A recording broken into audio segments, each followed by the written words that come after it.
Pernah tak anda guna satu aplikasi dan terus rasa, bestnya, macam tahu-tahu je apa yang kita nak buat? Sebenarnya, itu bukan kebetulan. Ada satu proses rahsia di sebaliknya. Dan hari ini, kita akan bongkarkan apa dia? Penilaian reka bentuk. Okey, jom kita mulakan dengan soalan yang paling asas sekali. Kenapa reka bentuk nak susah-susah buat penilaian? Kalau idea dah cukup hebat, cukuplah kan? Cuba fikir sekejap, macam mana mereka boleh tahu yang kita akan suka idea baru mereka? Padahal produk tu belum keluar lagi. Adakah mereka ni main teka-teka je? Atau ada sesuatu yang lebih mendalam di sebaliknya?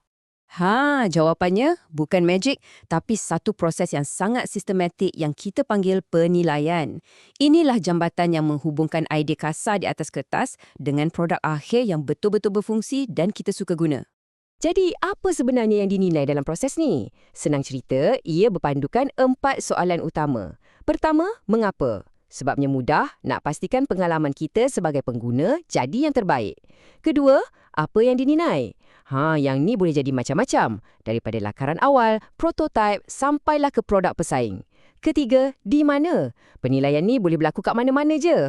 Boleh jadi dalam makmal yang terkawal atau dekat dunia luar yang sibuk. Dan yang paling penting, bila?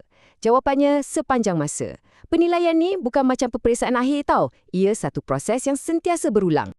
Jom kita tengok dengan lebih dekat kat mana semua ujian ni berlaku. Secara umumnya, ada 2 gelanggang utama, satu yang super terkawal dan satu lagi dunia sebenar yang penuh dengan kejutan.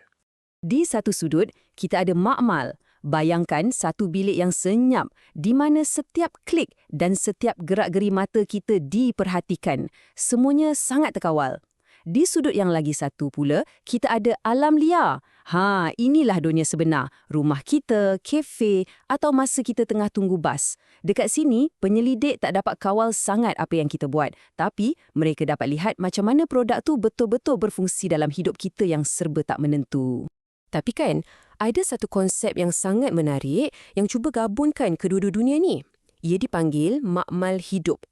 Bayangkan satu rumah atau mungkin satu blok perumahan dipasang dengan teknologi baru.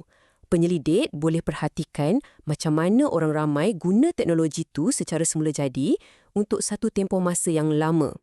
Ia macam dapat yang terbaik dari kedua-dua dunia, kawalan makmal dan realiti alam liar.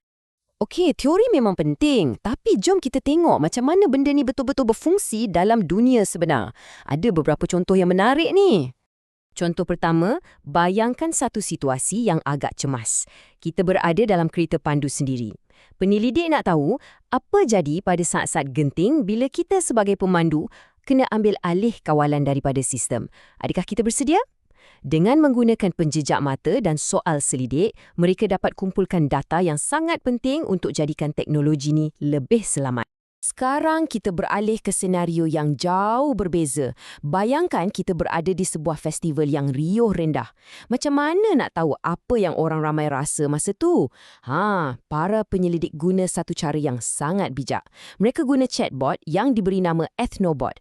Chatbot ni akan hantar mesej kepada pengguna, tanya soalan mudah macam apa yang sedang berlaku dan bagi mereka cara yang super senang untuk kongsi pengalaman. Cuma tekan butang je. Contohnya, saya belajar sesuatu atau saya sedang menikmati sesuatu. Dan inilah hasilnya. Kita boleh nampak dengan jelas kan? Kebanyakan interaksi adalah positif. Kaedah ini membuktikan betapa hebatnya penilaian di alam liar. Tanpa perlu mengganggu pengalaman pengunjung, penyelidik dapat maklum balas serta-merta tentang apa yang betul-betul berkesan dalam suasana yang sangat kompleks dan tak boleh dijangka. Jadi, dari 2 contoh tadi, kita boleh nampak yang tak ada satu cara yang sesuai untuk semua keadaan. Penilai ni macam seorang tukang.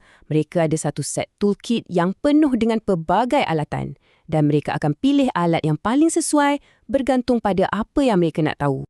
Jadual ni tunjukkan ringkasannya dengan baik.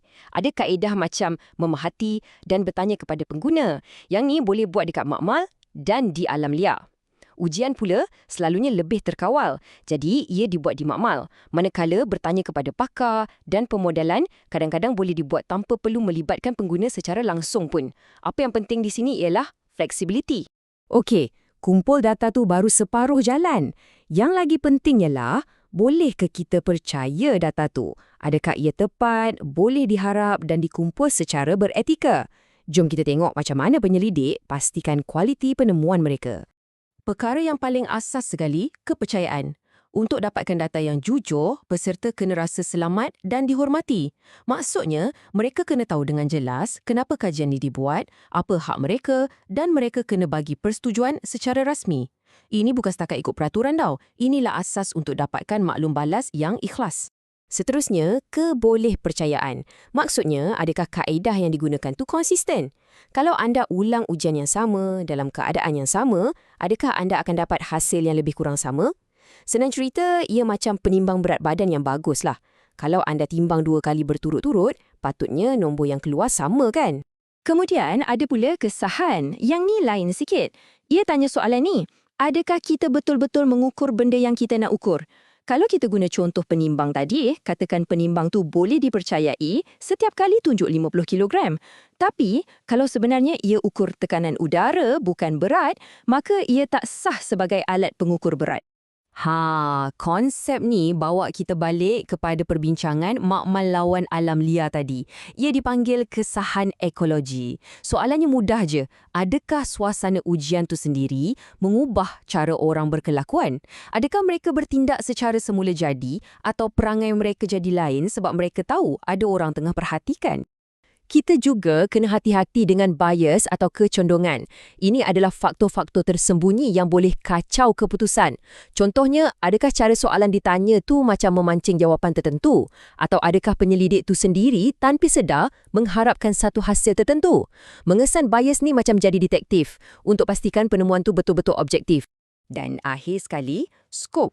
Maksudnya, sejauh mana kita boleh guna pakai penemuan ni? Kalau kita dapat hasil daripada 20 orang peserta di sebuah festival di Eropah, bolehkah kita anggap hasil tu sama untuk pengguna di Malaysia? Jadi, penting untuk kita faham had atau batasan sesuatu kajian tu supaya kita tak buat kesimpulan yang salah. Baiklah, kita dah lalui macam-macam kan? Jadi, apakah mesej paling besar yang kita boleh ambil dari semua ni? Inilah perkara yang paling penting untuk kita ingat. Penilaian ni bukan macam peperiksaan akhir yang ada lulus atau gagal. Ia lebih kepada satu dialog yang berterusan. Satu kitaran, reka bentuk, uji, belajar, baiki dan ulang balik proses tu. Ini betul-betul mengubah cara kita pandang reka bentuk. Kejayaan tu bukan sebab dapat idea yang sempurna pada percubaan pertama. Langsung bukan. Kejayaan sebenar datang dari proses itu sendiri. Proses di mana idea-idea sentiasa diuji, dicabar dan ditambah baik berdasarkan maklum balas dari dunia nyata. Jadi, saya nak tinggalkan anda dengan satu pemikiran ini. Lain kali, bila ada aplikasi yang buat anda pening kepala atau geram, jangan terus marah je. Cuba berhenti sekejap dan fikir, agaknya apa yang mereka terlepas pandang masa proses penilaian dulu ya? Apa agaknya yang mereka akan belajar kalau mereka uji benda ni betul-betul di alam liar? Fikir-fikirkanlah. Terima kasih kerana bersama saya.